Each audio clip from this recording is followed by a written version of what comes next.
Se você viu as imagens, provavelmente sentiu um desconforto imediato. Não foi apenas uma provocação de torcida. Não foi apenas calor do jogo. Foi um gesto que atravessou a linha. E quando essa linha é atravessada em um estádio lotado, diante de câmeras, em uma rivalidade histórica como Brasil e Argentina, o impacto deixa de ser esportivo. Ele se torna internacional. Mas aqui está a pergunta que muita gente está evitando. Quando a rivalidade vira desumanização, quem responde por isso? Brasil e Argentina sempre tiveram uma das maiores rivalidades do futebol mundial. Décadas de confrontos, finais históricas, provocações, memes, discussões intermináveis sobre quem é maior. Isso faz parte do espetáculo, faz parte da paixão. Mas existe uma diferença enorme entre rivalidade e discriminação. E o mundo atual não tolera mais essa confusão. Durante muito tempo, certos gestos eram tratados como brincadeira pesada, como parte do folclore das arquibancadas. Só que o contexto mudou, as leis mudaram, a consciência social mudou e, principalmente, a câmera nunca desliga.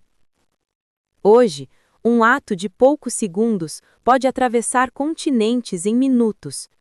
E no Brasil, esse tipo de gesto não entra na categoria de opinião, entra na categoria de crime. A Constituição brasileira é clara: práticas raciais discriminatórias são crimes inafiançáveis e imprescritíveis. Isso significa que não podem ser resolvidas com simples pagamento de fiança e não deixam de existir com o tempo. Além disso, a legislação específica que trata de discriminação prevê punições severas. E, mais recentemente, a injúria racial foi equiparada ao crime de racismo, aumentando ainda mais a gravidade jurídica. Ou seja, não é sobre sensibilidade exagerada, é sobre lei. E aqui começa a parte mais desconfortável.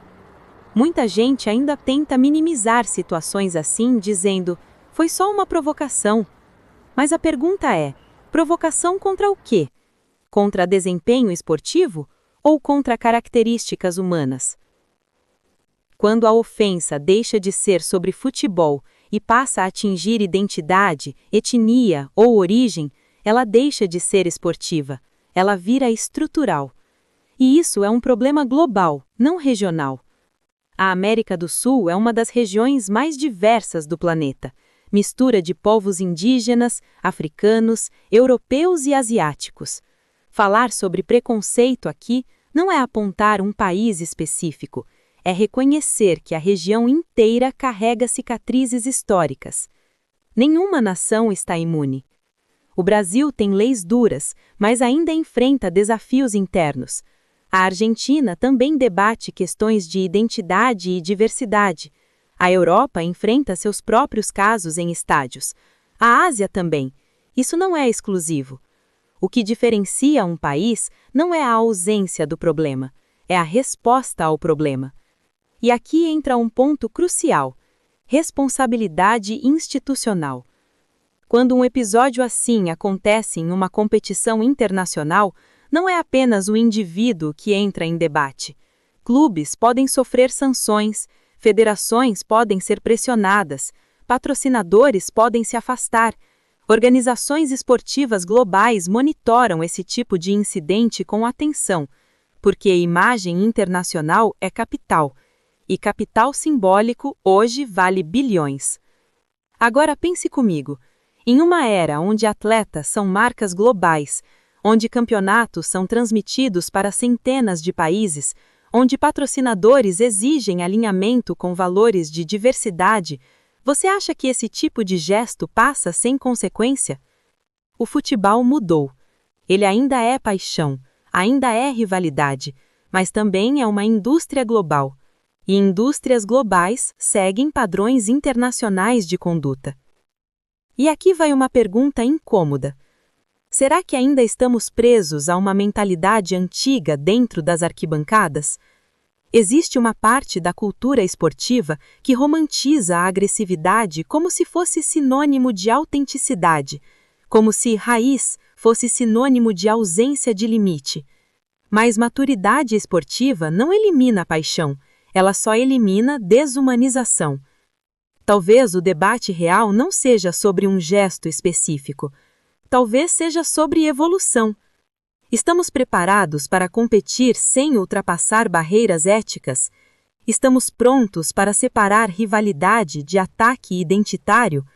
Porque se o esporte é global, a responsabilidade também é global. E existe algo ainda mais profundo aqui.